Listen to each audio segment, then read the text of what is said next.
പിതാവിനും പുത്രനും പരിശുദ്ധാത്മാവിനും സ്തുതി, ആദിയിലെ പോലെ ഇപ്പോഴും എപ്പോഴും എന്നേക്കും ആമേൻ. ആരാണത്തെ യൂട്യൂബ് ചാനലിലൂടെ ദൈവവചനം ശ്രവിക്കുന്ന എല്ലാ പ്രിയപ്പെട്ടവർക്കും ക്രിസ്തു യേശുവിന്റെ നാമത്തിൽ സ്നേഹവന്ദനം മുന്നമേ അറിയിക്കട്ടെ. പ്രിയമുള്ളവരെ, എല്ലാ ഞായറാഴ്ചയും നമ്മൾ എവൻഗേലിയോന്റെ സന്ദേശം കേട്ടുവരികയാണല്ലോ. ഇന്ന് നമ്മൾ ജനഹാക്ക് ശേഷം വരുന്ന രണ്ടാമത്തെ ഞായറാഴ്ചയുടെ വായനകളിലൂടെയാണ് നമ്മൾ കടന്നു പോകുന്നത്. പിതാക്കന്മാർ ക്രമീകരിച്ചിരിക്കുന്ന ഈ തിരുവചന വായനകളെല്ലാം നമുക്ക് ധ്യാനിച്ച് ഭക്തിയോടും ശ്രദ്ധയോടും വിശുദ്ധിയോടും കൂടെ നമുക്ക് ആരാധനയിൽ ആത്മാവിലും സത്യത്തിലും ദൈവത്തെ ആരാധിക്കുവാൻ ഇടയാകട്ടെ എന്ന് പ്രാർത്ഥിച്ച് നമുക്ക് ആരംഭിക്കാം. നിത്യനും വാഴ്ത്തപ്പെട്ടവനുമായ ഞങ്ങളുടെ സ്വർഗീയ പിതാവേ, നല്ല സമയത്തിനായി നന്ദിയോടെ സ്തുതിക്കുന്നു, സ്തോത്രം ചെയ്യുന്നു. ഞങ്ങൾ ഇന്ന് ധ്യാനിക്കുന്ന ഈ വേദവായനകൾ കർത്താവേ, നിന്റെ പരിശുദ്ധാത്മാവ് ഞങ്ങൾ നയിച്ച് ഞങ്ങൾക്ക് വെളിപ്പെടുത്തി തരണമേ എന്ന് പ്രാർത്ഥിക്കുന്നു. ഫിലിപ്പോസ് തേരിനോട് ചേർന്ന് നിന്ന് ഷണ്ടനെ മാനസാന്തരപ്പെടുത്തിയതുപോലെ, അല്ലെങ്കിൽ ദൈവവചനം വ്യാഖ്യാനിച്ചു കൊടുത്തതുപോലെ പരിശുദ്ധ വചനങ്ങളെ വ്യാഖ്യാനിക്കുവാൻ ഞങ്ങൾക്ക് കൃപ നൽകണമേ എന്ന് പ്രാർത്ഥിക്കും.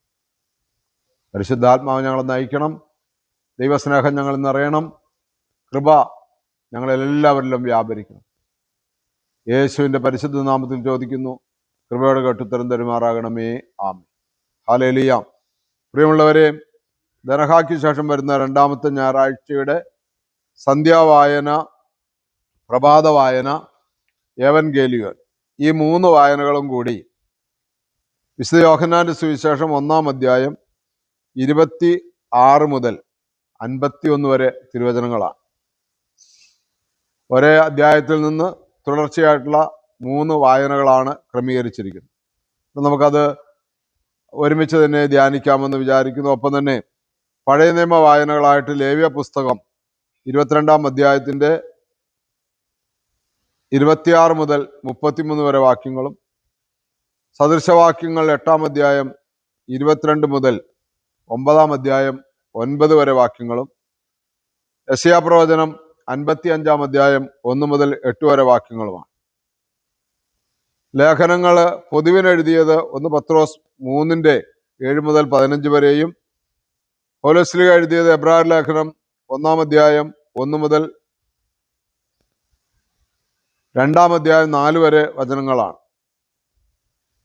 വിശുദ്ധ കുർബാനയുടെ വായന ഞാൻ പറഞ്ഞു. യോഹന്നാന്റെ സുവിശേഷം 1-ാം അധ്യായത്തിൻ്റെ 43 മുതൽ 51 വരെ വാക്യങ്ങൾ, അത് ഒറ്റ വായനയാണ്. അത് നമുക്ക് ഒരുമിച്ച് ക്രമീകരിക്കാമെന്ന് പ്രാർത്ഥനയോടെ ഓർത്ത് മുന്നോട്ട് പോവുകയാണ്. പ്രിയമുള്ളവരെ,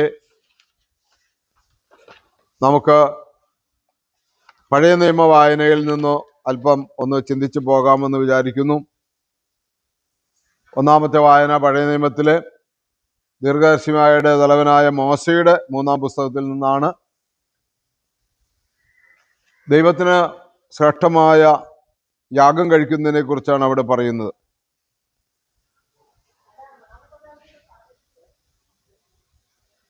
എൻ്റെ വിശുദ്ധ നാമത്തെ നിങ്ങൾ അശുദ്ധമാക്കരുത്, ഇസ്രായേൽ മക്കളുടെ ഇടയിൽ ഞാൻ ശുദ്ധീകരിക്കപ്പെടണമെന്നാണ് അതിൻ്റെ അവസാന ഭാഗത്തേക്ക് വരുന്നത്. അപ്പോൾ ആദ്യമേ തന്നെ ഇസ്രായേൽക്കാരോട് പറയുന്ന ആ വചനത്തിന്റെ വെളിച്ചത്തിൽ നമ്മൾ നമ്മളോട് തന്നെ പറയേണ്ടത്, നമ്മളെ പാപത്തിന്റെ അടിമത്തിൽ നിന്ന് മോചിപ്പിച്ച കർത്താവായ യേശു ക്രിസ്തു പിതാവായ ദൈവത്തിന്റെ മഹത്വത്തിന് നമുക്ക് പ്രവർത്തിച്ച് കാണിച്ചു തന്നതുപോലെ നാം നമ്മളുടെ ഇടയിൽ തന്നെ, വിശ്വാസികളുടെ ഇടയിൽ തന്നെ നാം ശുദ്ധീകരിക്കപ്പെട്ട് നടക്കേണ്ടിയിരിക്കുന്നു, വിശുദ്ധീകരിക്കപ്പെട്ട് നടക്കേണ്ടിയിരിക്കുന്നു. അങ്ങനെ മറ്റുള്ളവരിലേക്കും ദൈവിക പ്രകാശം എത്തിച്ചേരുവാൻ ഇടയാകണമേ എന്ന് നമ്മളെ അവിടെ ഓർപ്പിക്കുകയാണ്. രണ്ടാമത്തെ വായന, പ്രിയമുള്ളവരെ, ശലോമോന്റെ പുസ്തകത്തിൽ നിന്നാണ്. ജ്ഞാനിയായ ശലോമോൻ എന്നാണ് ആ സദൃശവാക്യങ്ങൾ എഴുതുമ്പോൾ അദ്ദേഹത്തെക്കുറിച്ച്, അല്ലെങ്കിൽ അദ്ദേഹത്തെക്കുറിച്ച് പൊതുവെ പറയുന്നത്. അപ്പോൾ യഹോവ പണ്ടേ തൻ്റെ വഴിയുടെ ആരംഭമായി, തൻ്റെ പ്രവൃത്തികളുടെ ആരംഭമായി എന്നെ ഉളവാക്കി എന്ന് പറഞ്ഞു. അപ്പോൾ ശലോമോന്റെ സദൃശവാക്യങ്ങൾ 8-ാം അധ്യായം ജ്ഞാനത്തെക്കുറിച്ചാണ് അവിടെ പറയുന്നത്. ആദിയിലെ തന്നെ ഉണ്ടായിരുന്നു ദൈവിക ജ്ഞാനം എന്നാണ് അവിടെ വെളിപ്പെടുത്തുന്നത്. അവന് ജ്ഞാനമായത് സ്വീകരിക്കുവാൻ ഒരുങ്ങണമെന്ന് അവിടെ പറയുകയാണ്, എൻ്റെ വാക്ക് കേട്ടനുസരിക്കുന്ന മനുഷ്യൻ ഭാഗ്യവാൻ, എന്നെ കണ്ടെത്തുന്നവൻ ജീവനെ കണ്ടെത്തുന്നു, അവൻ യഹോവയുടെ കടാക്ഷം പ്രാപിക്കുന്നു.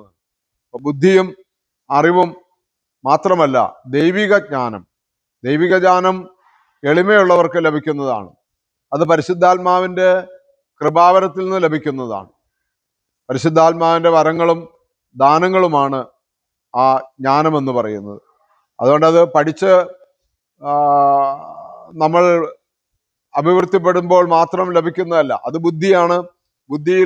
ബുദ്ധി ദൈവം തന്നതാണെങ്കിലും ജ്ഞാനം എല്ലാവർക്കും ലഭിക്കുന്നതാണ്. പഠിത്തമില്ലാത്ത അപ്പോസ്തലന്മാര്, മീൻപിടുത്തക്കാരായിരുന്നവരൊക്കെ ദൈവിക ജ്ഞാനത്തിൽ നിന്ന് പ്രസംഗിച്ചപ്പോൾ ബുദ്ധിയുള്ള പരീശന്മാരൊക്കെ ചോദിച്ചു, ഇവർക്ക് ജ്ഞാനം എവിടെ നിന്നാണ്? അപ്പോൾ ജ്ഞാനം ലഭിക്കുന്നത് ബുദ്ധിയിൽ നിന്നല്ല, മറിച്ച് എളിമയിൽ നിന്നും വിനയത്തിൽ നിന്നും യേശുക്രിസ്തുവിനെ രക്ഷകനാഥനുമായി സ്വീകരിച്ച് പരിശുദ്ധാത്മാവിന്റെ കൃപാവരത്താൽ നയിക്കപ്പെടണമെന്നുള്ളവർക്ക് ലഭിക്കുന്നതാണ്. മാമോദീസായിലൂടെ നമുക്ക് ലഭിച്ച പരിശുദ്ധാത്മാവിനെ ദുഃഖിപ്പിക്കാതെ പരിശുദ്ധാത്മാവിന്റെ കൃപാവരത്താൽ ജീവിക്കാൻ ആഗ്രഹിക്കുന്നവർക്ക് ലഭിക്കുന്നതാണ് ജ്ഞാനം. അതുകൊണ്ട് ജ്ഞാനം പിതാവായ ദൈവത്തോട് കൂടെ ഉണ്ടായിരുന്നു, യേശുക്രിസ്തുവിനോട് കൂടെ ഉണ്ടായിരുന്നു. പരിശുദ്ധാത്മാവിന്റെ കൃപാവരത്താൽ നമുക്കത് ധാരാളമായി ലഭിക്കുകയും ചെയ്തിരിക്കുന്നു. അതുകൊണ്ട് ആ ജ്ഞാനിയെ പ്രബോധിപ്പിക്കാനും കൂടി അതിൻ്റെ അവസാന വാക്ക് പറയുന്നുണ്ട്, അവൻ്റെ ജ്ഞാനം വർദ്ധിക്കും. നീതിമാനെ ഉപദേശിക്കുക, അവൻ വിദ്യാഭിവൃദ്ധി പ്രാപിക്കും എന്ന് പറയുന്നുണ്ട്. എന്ന് പറഞ്ഞാൽ ഘോഷനെ, അറിവില്ലാത്തവന്റെ പുറകെ അവനെ ഉപദേശിക്കാൻ നടന്നാൽ അവന് ദേഷ്യം വരും, ദുഷ്ടനെ കുറ്റപ്പെടുത്തുന്നവന് ക്ഷതമേൽക്കേണ്ടി വരും. എന്നാൽ ജ്ഞാനിയെ ശാസിക്കുക എന്ന് പറഞ്ഞാൽ അറിവ് നേടുവാൻ. അത് നമുക്ക് ഒരു ഉദാഹരണമായി കർത്താവ് നമുക്ക് കാണിച്ചു തരുന്നത്, തനിക്ക് തൻ്റെ 12ാമത്തെ വയസ്സിൽ ജ്ഞാനത്തോടുകൂടി സന്നിധിൻ സംഘത്തിലെ വേദശാസ്ത്രജ്ഞന്മാരോട് കൂടെ ഇരുന്ന് പഠിക്കുകയും പഠിപ്പിക്കുകയും തർക്കിക്കുകയും ചെയ്തു എന്ന് നമ്മൾ വായിക്കുന്നില്ലേ? അപ്പോൾ ജ്ഞാനമാണ് അതിൻ്റെ മുന്നിലുള്ളത്. വീണ്ടും പഴയ നിയമത്തിൽ യെശയ്യാ പ്രവചനം അതിൻ്റെ 55-ാം അധ്യായത്തിൽ 1 മുതൽ 8 വരെ വാക്യങ്ങളും പ്രവാചകനും പറയുന്നത് എങ്ങനെയാണ്? ദാഹിക്കുന്ന ഏവരുമേ, ദ്രവ്യമില്ലാത്തവരുമായുള്ള എല്ലാവരോടും വെള്ളത്തിന് വരുവിൻ, വന്ന് വാങ്ങിക്കഴിക്കുവിൻ, ദ്രവ്യവും വിലയും കൂടാതെ വീഞ്ഞും പാലും വാങ്ങിക്കൊള്ളുവിൻ എന്ന് പറയുന്നു. അത് അവിടെയും ഈ ജ്ഞാനമാണ് ആഗ്രഹിക്കാൻ പറയുന്നത്. ജ്ഞാനത്തിന് വേണ്ടി ആഗ്രഹിക്കണം, അതിൽ ദൈവിക നൽവരങ്ങൾക്ക് വേണ്ടി ആഗ്രഹിക്കണം, ദാഹിക്കണമെന്നാണ് പറയുന്നത്. യേശു തന്നെ യോഹന്നാന്റെ സുവിശേഷം 7-ാം അധ്യായത്തിൽ പറയുന്നത്, ദാഹിക്കുന്ന ഏവരും എൻ്റെ അടുക്കൽ വന്ന് കുടിക്കുക. അപ്പൊ ഈ ദനഹായുടെ ശേഷം വരുന്ന 2ാമത്തെ ഞായറാഴ്ച നമ്മൾ ദൈവിക ജ്ഞാനത്തിനു വേണ്ടി ദാഹിക്കണമെന്ന് പ്രവാചകൻ പറയുകയാണ്.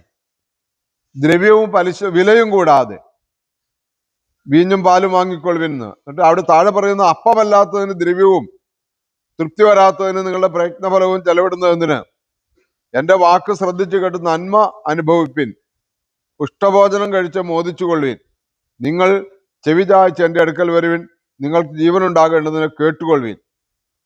ദാവീദിന്റെ വിശ്വസ്ത കൃപ എന്ന ഒരു ശാശ്വത നിയമം ഞാൻ നിങ്ങളോട് ചെയ്യും. അവിടെയും നമ്മളോട് ദാനമായി നൽവരങ്ങളെ പ്രാപിച്ചു കൊള്ളുക എന്ന് പ്രവാചകൻ ആഹ്വാനം ചെയ്യുകയാണ്. ഇതാണ് പഴയ നിയമ വായനകളിലൂടെ നമുക്ക് ലഭിക്കുന്ന ദൈവിക സന്ദേശം. വീണ്ടും നമ്മൾ ലേഖനങ്ങൾ വായിക്കുമ്പോൾ പത്രോസിന്റെ 1-ാമത്തെ ലേഖനമാണ് പൊതുവിന് എഴുതിയത് നമ്മൾ വായിക്കുന്നത്.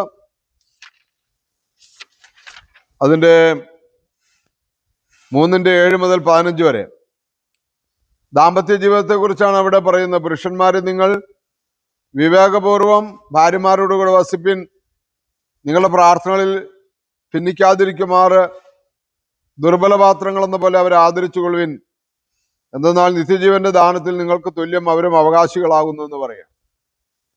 ഭാര്യ ഭർത്താക്കന്മാർ നീതിയോടും സ്നേഹത്തോടും സമഭാവനയോടും കൂടെ പെരുമാറണം. രണ്ടുപേർക്കും തുല്യമാണ് നിത്യജീവൻ. ഒരാളെ ചെറുതായി കാണേണ്ട എന്ന ഒരു ആഹ്വാനം അവിടെ തരുന്നു. പിന്നെ അവിടെ എല്ലാവരും ഐക്യതയിലായിരിക്കണമെന്നൊരു ആഹ്വാനം നൽകുന്നുണ്ട്. സങ്കടപ്പെടുന്നവരോടുകൂടെ സങ്കടപ്പെടണം, മനസ്സലിവുള്ളവരോട് മനസ്സലിയപ്പെടണം, വിനയപ്പെടണം. ഇതൊക്കെയാണ് അവിടെ നമുക്ക് നൽകുന്ന ഒരു സന്ദേശം. നിങ്ങളത് വായിച്ചാൽ നിങ്ങൾക്ക് വളരെ വ്യക്തമായിട്ട് മനസ്സിലാകാവുന്ന വാക്യങ്ങളാണ്. എടുത്തു പറയേണ്ട ഒരു 2 കാര്യങ്ങൾ അവിടെ പറയുന്നുണ്ട്. കർത്താവിന്റെ കണ്ണുകൾ നീതിമാന്മാരുടെ മേലും അവന്റെ ചെവികൾ അവരുടെ പ്രാർത്ഥന കേൾപ്പാനും തുറന്നിരിക്കുന്നു. കർത്താവിന്റെ കണ്ണ് ദുഷ്ടന്മാർക്കെതിരായിരിക്കുന്നു പറയുന്നുണ്ട്. കർത്താവിന്റെ കണ്ണുകൾ നീതിമാന്മാരുടെ മേലും അവന്റെ ചെവികൾ അവരുടെ പ്രാർത്ഥന കേൾപ്പാനും തുറന്നിരിക്കുന്നു. വീണ്ടും പറയുന്ന ഒരു വചനമുണ്ട്, നീതിക്ക് വേണ്ടി കഷ്ടത സഹിക്കേണ്ടി വന്നാൽ നിങ്ങൾ ഭാഗ്യവാന്മാർ. ഭയപ്പെടുത്തുന്നവരെ ഭയപ്പെടുകയോ ചഞ്ചലപ്പെടുകയോ അരുത്. കർത്താവായ യേശു മിശിഹായെ നിങ്ങൾ ഹൃദയത്തിൽ ശുദ്ധീകരിപ്പിൻ, അല്ലെങ്കിൽ പൂജിക്കുവിൻ. സുവിശേഷ രംഗത്തൊക്കെ നമ്മൾ നിൽക്കുമ്പോൾ ധാരാളം ഭയപ്പെടുത്തലുകളുണ്ടാവും. അപ്പോൾ ഭയപ്പെടുത്തുന്നവരെ ഭയപ്പെടുകയോ ചഞ്ചലപ്പെടുകയോ അരുതെന്നാണ്. കൂട്ടായി പ്രാർത്ഥിക്കാനുള്ള ഒരു ആഹ്വാനം കൂടി അവിടെയാണ്. ഒറ്റപ്പെട്ടു പോകുന്നവര്, ജയിലിൽ കിടക്കുന്നവര്, സുവിശേഷത്തിന് വേണ്ടി കൊല്ലപ്പെട്ടവര്, ദാമ്പത്യ ജീവിതം തകർന്നു പോയവര്, പല സ്ഥലങ്ങളിലും ഭാര്യ ഭർത്താക്കന്മാരെയൊക്കെ പിരിച്ച് ഉപദ്രവിച്ച് 2 ജയിലുകളിലൊക്കെ ആക്കിയിട്ടുണ്ടെന്നൊക്കെ കേൾക്കാനിടയായിട്ടുണ്ട്. കുഞ്ഞുങ്ങൾ പോലും എവിടെയാണ് എങ്ങനെയാണെന്നൊന്നും അറിയില്ലാത്ത സ്ഥിതിയിലൊക്കെ ചില ദമ്പതികളൊക്കെ സുവിശേഷത്തിന് വേണ്ടി പീഡയനുഭവിക്കുന്നുണ്ടെന്ന് കേൾക്കാൻ ഇടയായിട്ടുണ്ട്. അവിടെയൊക്കെ ചഞ്ചലപ്പെടാതെ ഭയപ്പെടാതെ ദൈവത്തിനു വേണ്ടി യേശുവിന് വേണ്ടി നിൽക്കണമെന്ന് പറയുകയാണ്. വിശ്വാസത്തിന്റെ പ്രത്യാശയെക്കുറിച്ച് ചോദിക്കുന്നവരോടും ഭക്തിയാദരോടെ ഉത്തരം പറയുവാൻ തയ്യാറായിരിക്കണമെന്ന് പറയാണ്. പേടിച്ച് ഒളിച്ചു പോകാതെ എന്താണ് നിങ്ങളുടെ പ്രത്യാശ എന്ന് ചോദിക്കുമ്പോൾ അത് ഭക്തി ആദരവോടെ, ബഹുമാന പുരസ്സരം, തികഞ്ഞ ഭക്തിയോടെ അതിന് ഉത്തരം പറയാൻ തയ്യാറായിരിക്കണമെന്ന് പറയുന്നുണ്ട്. അവിടെയെല്ലാം നമുക്ക് പഴയ നിയമത്തിൽ വായിച്ചതുപോലെ ജ്ഞാനം ആവശ്യമാണ്, നല്ല ഭക്തി ആവശ്യമാണ്, നല്ല സമർപ്പണം ആവശ്യമാണ്. വീണ്ടും 2-ാമത്തെ ലേഖനം പൗലോസ്ലീഹ എബ്രായർക്ക് എഴുതിയ ലേഖനമാണ്. തുടങ്ങുന്നതിനാണ്, മുമ്പ് ദൈവം നാനാപ്രകാരത്തിലും വിവിധ ദൃഷ്ടാന്ത രൂപത്തിലും ദീർഘദർശിമാർ മുഖാന്തരം നമ്മുടെ പിതാക്കന്മാരോടും പിന്നെ ഈ അവസാന കാലത്തിന്റെ പുത്രൻ വഴി നമ്മോടും സംസാരിച്ചു. ആ പുത്രനെ അവൻ സകലത്തിനും അവകാശിയാക്കുകയും അവൻ മുഖാന്തരമായി സർവ്വലോകങ്ങളെ സൃഷ്ടിക്കുകയും ചെയ്തു. യേശുക്രിസ്തു അനാദിയാണ് എന്ന് പൗലോസ്ലീഹ പറയാണ്. അവനിലൂടെയാണ് എല്ലാം ഉണ്ടായത്, അവൻ മുഖാന്തരമാണ് എല്ലാം സൃഷ്ടിക്കപ്പെട്ടതെന്ന് അവിടെ പറയുമ്പോൾ ആ പുത്രൻ ദൈവത്തിന്റെ, പിതാവായ ദൈവത്തിന്റെ തേജസ്സിന്റെ കിരണവും തത്വത്തിന്റെ പ്രതിബിംബവുമാകുന്നു.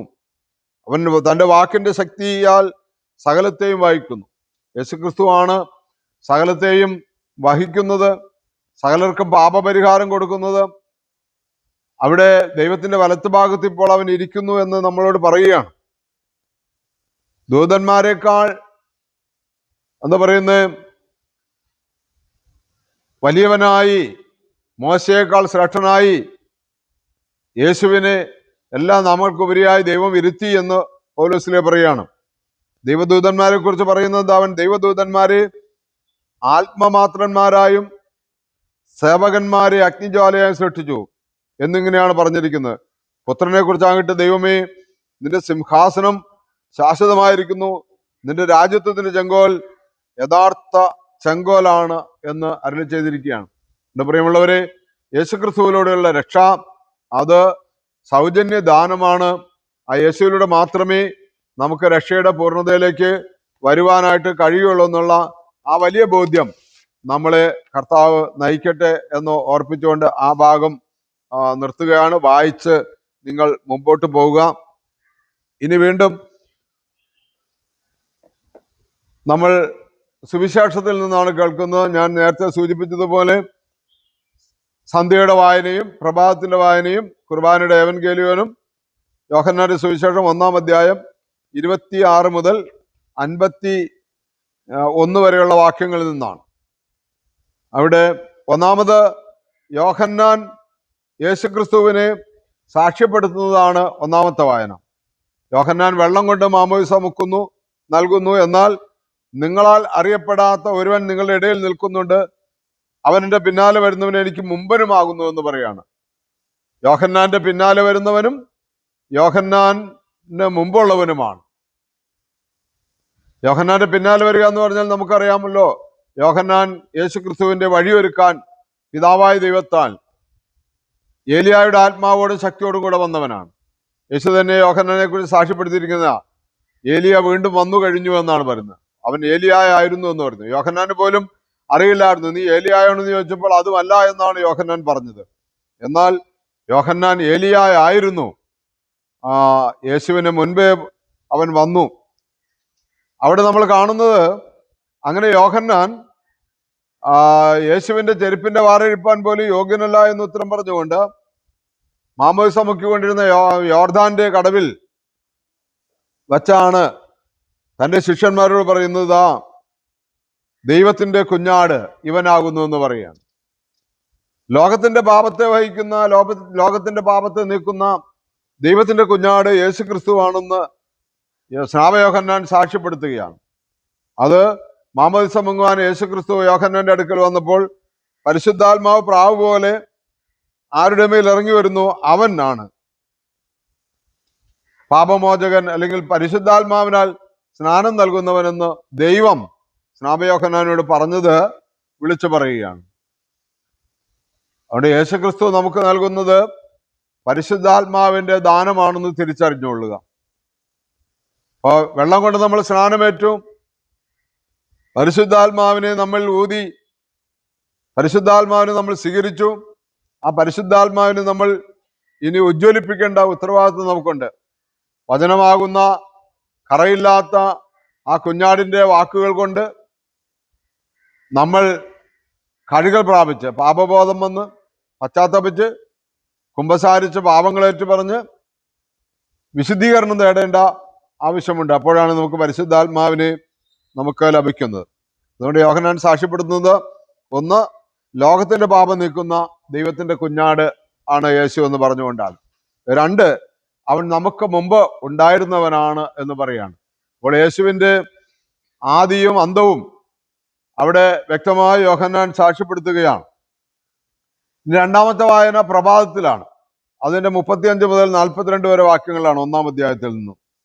അവിടെ വീണ്ടും യോഹന്നാൻ തന്റെ ശിഷ്യന്മാർ 2 പേരുമായി നിൽക്കുമായിരുന്ന ആ ഒരു സമയത്ത് യേശു തമ്പുരാൻ അതിൽ പോകുന്നത് കണ്ട്, ഇതാ ദൈവത്തിന്റെ കുഞ്ഞാട് എന്ന് പറഞ്ഞു. അവൻ പറഞ്ഞത് കേട്ട് ആ ശിഷ്യന്മാർ 2 പേരും യേശുവിന്റെ പിന്നാലെ പോയി എന്ന് പറയുന്നു. സ്നാപകയോഹന്നാന്റെ ശിഷ്യന്മാരായിരുന്നവര് വീണ്ടും യോഹന്നാന്റെ വാക്ക് കേട്ട് യേശുവിന്റെ പിന്നാലെ പോയി. അങ്ങനെ ആ ശിഷ്യന്മാർ യേശുവിന്റെ പിന്നാലെ പോകുമ്പോൾ യേശു തിരിഞ്ഞ് അവരോട് ചോദിച്ചു, പിറകെ വരുന്നവരെ നോക്കി അവരോട്, നിങ്ങൾ എന്ത് അന്വേഷിക്കുന്നു എന്ന് ചോദിച്ചു. അവർ അവനോട്, ഗുരു, നീ എവിടെയാണ് വസിക്കുന്നത് എന്ന് ചോദിച്ചു. ഈ ഒരു ചോദ്യം നമ്മളോടും കർത്താവ് എല്ലാ സമയത്തും ചോദിക്കുന്നുണ്ട്, എന്താണ് അന്വേഷിക്കുന്നത്? നമ്മളെപ്പോഴും ദൈവത്തെ വിളിച്ചപേക്ഷിക്കുന്നവരാണ്. നമ്മുടെ പ്രയാസങ്ങളിലും പ്രതിസന്ധികളിലും ദൈവം എവിടെയെന്ന് അന്വേഷിക്കുന്നവരാണ്. ദൈവം എന്തേ വൈകുന്നത് എന്ന് ചോദിക്കുന്നവരാണ്. എന്താണ് അന്വേഷിക്കുന്നത് എന്നുള്ള ചോദ്യത്തിന് ഇവരുടെ മറുപടി ഇതാണ്, ഗുരു, നീ എവിടെയാണ് വസിക്കുന്നത്? അപ്പോൾ യേശു അവരോട് പറഞ്ഞു, വന്നു കാണുക, വന്നു കണ്ടുകൊള്ളുവിൻ. പറഞ്ഞു കേൾക്കുകയല്ല, വന്ന് കണ്ട് അനുഭവിക്കുക അല്ലെങ്കിൽ ആസ്വദിക്കുക, വന്നു കണ്ട് സ്വന്തമാക്കുക. ഈ ശിഷ്യന്മാർ അങ്ങനെ തന്നെ ചെയ്തു എന്നുള്ളതാണ്. യോഹന്നാന്റെ ശിഷ്യന്മാരായിരുന്നവര് യോഹന്നാന്റെ സാക്ഷ്യം കേട്ട് യേശുവിന്റെ ശിഷ്യന്മാരാകുകയാണ്. എന്ന് പറഞ്ഞാൽ യോഹന്നാൻ പൂർണ്ണനല്ല, പൂർണ്ണനായവൻ ക്രിസ്തുവാണെന്ന് പറഞ്ഞു ആ പൂർണ്ണത കൈവരിക്കുവാനായിട്ട് ഇവർ യാത്ര ചെയ്യണം. അപ്പോൾ ഈ തീർത്ഥാടന യാത്രയിൽ നമ്മളും പൂർണ്ണനായ യേശു ക്രിസ്തുവിനെ നോക്കി നമുക്ക് വേണ്ടി പൂർണ്ണനായ ദൈവം തൻ്റെ സകല മഹത്വം ത്യജിച്ച് ഈ ഭൂമിയിൽ വന്ന് നമ്മളോടൊത്ത് ജീവിച്ച ആ യേശു ക്രിസ്തുവിന്റെ പൂർണ്ണത നേടുവാൻ നമുക്കും ഈ ശിഷ്യന്മാരെ പോലെ ഉത്തരവാദിത്വമുണ്ടോ എന്ന് മനസ്സിലാക്കുക. അത് ശമോന്റെ സഹോദരൻ അന്ത്രയോസ് ആയിരുന്നു. അന്ത്രയോസ് അവിടെ ചെന്ന് യേശുവിന്റെ വാസസ്ഥലം കാണുകയും അന്ന് അവന്റെ അടുക്കൽ താമസിക്കുന്നത്. അപ്പോൾ സമയം ഏകദേശം 10 മണിയായിരുന്നു എന്നാണ് എഴുതിയിരിക്കുന്നത്. യോഹന്നാന്റെ വാക്കുകേട്ട് യേശുവിന്റെ പിറകെ പോയവരിൽ ഒരുവൻ ശമൂവിന്റെ സഹോദരൻ അന്ത്രയോസ് ആയിരുന്നു. അവൻ ആദ്യമേ തന്റെ സഹോദരനായ ശമൂവിനെ കണ്ട് അവനോട് ഞങ്ങൾ മശിഹായെ കണ്ടെത്തിയിരിക്കുന്നു എന്ന് പറഞ്ഞു. അങ്ങനെയാണ് പത്രോസും യേശുവിന്റെ അടുക്കൽ ചെല്ലുന്നത്, ശമയോന്റെ അടുക്കൽ ചെല്ലുന്നത്. ശമയോൻ യേശുവിന്റെ അടുക്കൽ ചെല്ലുന്നത്. അപ്പോൾ അവിടെ യേശു പറയുന്നത്, നീ യോനായുടെ പുത്രനായ ശമയോനാണല്ലോ, കീപ്പ എന്ന് നീ വിളിക്കപ്പെടും. പാറ അല്ലെങ്കിൽ പത്രോസ് എന്നർത്ഥം വരുന്ന പേരാണ് കീപ്പ. അപ്പോൾ നീ ശീമോനാണ്. പത്രോസിന്റെ പേരവിടെ മാറ്റിയാണ്. ശീമോൻ എന്ന വാക്കിന്റെ അർത്ഥം ഓട എന്നാണെന്ന് ഞാൻ ഒരു പുസ്തകത്തിൽ വായിച്ചു കേട്ടിട്ടുണ്ട്. ഞാങ്ങണ, അങ്ങോട്ടും ഇങ്ങോട്ടും ചായുന്ന ഒരു സ്വഭാവമുള്ള ആളായിരുന്നു പത്രോസ് എന്നും. എന്നാൽ കർത്താവ് പത്രോസിനെ ഉറപ്പുള്ള പാറ പോലെയുള്ള ഒരു നിശ്ചയദാർഢ്യമുള്ള ഉറപ്പുള്ള വ്യക്തിയാക്കി മാറ്റിയെന്നും ഇവിടെ നമ്മൾ മനസ്സിലാക്കുകയാണ്. നമ്മുടെ ജീവിതത്തിലും ഇങ്ങനെ ചഞ്ചലപ്പെട്ടു നടക്കുന്നതാണെങ്കിൽ നമ്മളും തീർച്ചയായും യേശുവിനോട് ചേർന്ന് നല്ല ഉറപ്പുള്ളവരായിരിക്കണം എന്ന് മനസ്സിലാക്കേണ്ടിയിരിക്കുന്നു. നമ്മളെ പൂർണ്ണമായി സമർപ്പിക്കണം. വീണ്ടും പിറ്റേ ദിവസം നടക്കുകയാണ്. വീണ്ടും ശിഷ്യന്മാരെ യേശു തന്റെ അടുക്കലേക്ക് ചേർക്കുകയാണ്. അതാണ് വിശുദ്ധ കുർബാനയുടെ ഏവൻഗേലിയോയിൽ നമ്മൾ കാണുന്നത്. പിറ്റേ ദിവസം യേശു അമ്പുരാൻ ഗലീലായിലേക്ക് പുറപ്പെടുവാൻ ആഗ്രഹിച്ചു. അപ്പോൾ അവൻ ഫിലിപ്പോസിനെ കണ്ടിട്ട് അവനോട്, നീ എന്റെ പിന്നാലെ വരിക എന്ന് പറഞ്ഞു. അന്ത്രയോസും ശമോനും ഏത് പട്ടണക്കാരായിരുന്നുവോ ആ ബെത്സയിദ പട്ടണക്കാരനായിരുന്നു ഈ ഫിലിപ്പോസും. ഇപ്പൊ ബെത്സയിദയിൽ നിന്നുള്ള അന്ത്രയോസും ശീമോനും ഇപ്പോൾ ഫിലിപ്പോസും കൂടിച്ചേർന്നിരിക്കുകയാണ്. ഇനി അടുത്ത ആളെ വിളിക്കുകയാണ് ഫിലിപ്പോസ്. ഫിലിപ്പോസ് പറയുന്നത് എങ്ങനെയാണ്? നഥാനിയേലിനെ കണ്ടിട്ട് അവനോട്, ന്യായപ്രമാണത്തിൽ മോശയും ദീർഘദർശിമാരും ആരെക്കുറിച്ച് എഴുതിയിരിക്കുന്നുവോ അവൻ യൗസേപ്പിന്റെ പുത്രനായ നസ്രത്തുകാരൻ യേശു ആകുന്നു എന്ന് ഞങ്ങൾ കണ്ടിരിക്കുന്നു. ഉറച്ചു വിശ്വസിക്കുകയാണ്. ഫിലിപ്പോസ് പറയുകയാണ് നഥാനിയേലിനോട്, മോശയും ദീർഘദർശിമാരും മിശിഹായെക്കുറിച്ച്, രക്ഷകനെ കുറിച്ച് എഴുതിയിരിക്കുന്നത് ആരാണെന്ന് മനസ്സിലായോ? അത് നമ്മുടെ ഇടയിൽ വസിക്കുന്ന നസ്രത്തുകാരനായ യൗസേപ്പിന്റെ പുത്രനാണ്, യൗസേപ്പിന്റെ മകനാണെന്ന്. എന്ന് പറഞ്ഞാൽ നന്മ, രക്ഷ നമ്മുടെ ഇടയിലുണ്ട്, നാം കണ്ടു കഴിഞ്ഞു എന്ന് ഫിലിപ്പോസ് ഇവിടെ നഥാനിയേലിനോട് പറയുകയാണ്. അപ്പോൾ നഥാനിയേലിന്റെ ഒരു ചോദ്യമാണ്, നസ്രത്തിൽ നിന്ന് എന്തെങ്കിലും നന്മയുണ്ടാകുമോ? നസ്രത്തിൽ നിന്ന് എന്തെങ്കിലും നന്മയുണ്ടാകുമോ എന്ന് ചോദിച്ചു. അപ്പോൾ ഫിലിപ്പോസ് പറയുന്ന മറുപടി അവനോട്, നീ വന്നു കാണുക എന്ന് പറഞ്ഞു. നമ്മളൊക്കെ കാര്യങ്ങൾ വേണ്ടവണ്ണം തിരിച്ചറിയാതെ, കണ്ട് മനസ്സിലാക്കാതെ, കേട്ടതിന്റെ വെളിച്ചത്തിൽ ന്യായപാലനം നടത്തുന്നവരും വിധി കൽപ്പിക്കുന്നവരൊക്കെയാണ്. അതുകൊണ്ട് നമ്മുടെ വിധികളൊക്കെ പലപ്പോഴും തെറ്റിപ്പോകാറുണ്ട്. നമ്മളൊരു ആളെ കാണുമ്പോൾ തന്നെ നമ്മളൊന്ന് വിധിക്കും, അതല്ല എന്ന് കേട്ടാൽ പുച്ഛിക്കും. ഇവരിവിടെ എല്ലാം കണ്ട് വിശ്വസിക്കുകയാണ്. നസ്രത്തിൽ നിന്ന് എന്തെങ്കിലും നന്മയുണ്ടാകുമോ എന്ന് ചോദിക്കുകയാണ്. കാരണം അങ്ങനെ നസ്രത്ത് എന്ന് പറയുന്ന ആ സ്ഥലം മഹാന്മാരുടെയോ മഹതികളുടെയോ നന്മ പുറപ്പെടുന്ന, നന്മ ഉത്ഭവിക്കുന്ന ഒരു പ്രദേശമല്ല. വലിയ ആഢ്യത്യമോ പാരമ്പര്യമൊന്നും പറയാനില്ലാത്തവണ്ണമുള്ള ഒരു പ്രദേശമാണ്. പക്ഷെ അവിടെ യേശു വന്ന് താമസിച്ചു, അവിടെ നന്മ ഉണ്ടാവുകയാണ്. നഥാനിയേലിനെ കണ്ടിട്ട് യേശു പറയുന്നത് എങ്ങനെയാണ്? ഇതാ കളങ്കമില്ലാത്ത സാക്ഷാൽ ഇസ്രായേല്യൻ. അപ്പോൾ നഥാനിയേൽ പറയാണ്, നീ തന്നെ ദൈവപുത്രൻ, നീ ഇസ്രായേലിന്റെ രാജാവാണെന്ന് നഥാനിയേൽ ഏറ്റുപറയുകയാണ്. യേശുമ്പുരാൻ അവനോട് പറയാണ്, നീ തീർത്ഥവൃക്ഷത്തിന്റെ ചുവട്ടിൽ വെച്ച് നിന്നെ ഞാൻ കണ്ടു എന്ന് പറഞ്ഞതുകൊണ്ട് നീ വിശ്വസിക്കുന്നു. ഇവയിലെ വലുതായ കാര്യങ്ങൾ നീ കാണും എന്ന് പറഞ്ഞു. പിന്നെ അവൻ അവനോട്, സ്വർഗം തുറക്കപ്പെട്ടിരിക്കുന്നതായും ദൈവദൂതന്മാർ മനുഷ്യപുത്രന്റെ അടുക്കിലേക്ക് ഇറങ്ങുകയും കയറുകയും ചെയ്യുന്നതായും ഇത് മുതൽ നിങ്ങൾ കാണും എന്ന് സത്യമായും സത്യമായും ഞാൻ നിങ്ങളോട് പറയുന്നു എന്ന് പറഞ്ഞു. ഈ ശിഷ്യന്മാരൊക്കെയും വലിയ സ്വർഗീയ മഹത്വം ദർശിക്കുമെന്ന് പറയുകയാണ്. പ്രിയമുള്ളവരെ, ഇവിടെ ഈ സ്വർഗീയ മഹത്വം ഈ അക്ഷരാഭ്യാസമില്ലാത്ത ഈ മീൻപിടുത്തക്കാരായിരുന്ന ഈ നസ്രത്തുകാരായിരുന്ന ഇവരൊക്കെ അനുഭവിക്കുവാനും സന്തോഷിക്കുവാനും പോവുകയാണ്. കാരണം എന്താണ്? ജ്ഞാനത്തിന്റെ ഉറവിടമായ യേശു ക്രിസ്തു അവർക്ക് ദിവ്യജ്ഞാനം നൽകാൻ പോവുകയാണ്. ഇവിടെ നമുക്കും പ്രിയമുള്ളവരെ കർത്തൃ സന്നിധിയിൽ ഈ നിമിഷം മുതൽ പ്രാർത്ഥനയോടെ ഇരിക്കാം. നാളത്തെ വിശുദ്ധ ആരാധനയിലും ഈ രാത്രി കാലങ്ങളിലെല്ലാം കർത്താവേ, നിന്റെ ജ്ഞാനം കൊണ്ട് ഞങ്ങൾ നിറയ്ക്കണമേ. ആ സ്വർഗീയ മഹത്വം ദർശിക്കുവാൻ, ആ ദിവ്യാനുഭവം ഞങ്ങൾക്ക് ലഭ്യമാകുവാൻ, ഞങ്ങളുടെ പാപവഴികളെല്ലാം ഉപേക്ഷിച്ച് ഞങ്ങളുടെ ഹൃദയങ്ങളെ വിശുദ്ധീകരിക്കണമേ എന്ന് നമുക്ക് പ്രാർത്ഥിച്ചുകൊണ്ടിരിക്കാം. ഈ ദിവസങ്ങളിലെ ഇന്നത്തെ ധ്യാനം നമുക്ക് യെശയ്യാപ്രവാചകന്റെ പുസ്തകം 55-ാം അധ്യായത്തിന്റെ 1 മുതൽ 8 വരെ വാക്യങ്ങൾ നമ്മൾ വായിച്ചതുപോലെ വന്നു വാങ്ങി അനുഭവിച്ചു കൊള്ളുക. അപ്പമല്ലാത്തതിന് ദ്രവ്യവും തൃപ്തി വരാത്തതിന് എന്തിന് പ്രയത്നഫലവും ചെലവിടുന്നു. അവിടുത്തെ ജ്ഞാനം നമുക്ക് ലഭിച്ചു കഴിഞ്ഞാൽ നമ്മൾ തൃപ്തരാകും. ദാഹിക്കുന്ന ഏവരും വന്ന് ധാരാളം വാങ്ങി കുടിച്ചുകൊള്ളുക എന്ന് പറയുന്നു. ആ ദിവ്യജ്ഞാനം ഈ ശിഷ്യന്മാർക്ക് ലഭിച്ചതുപോലെ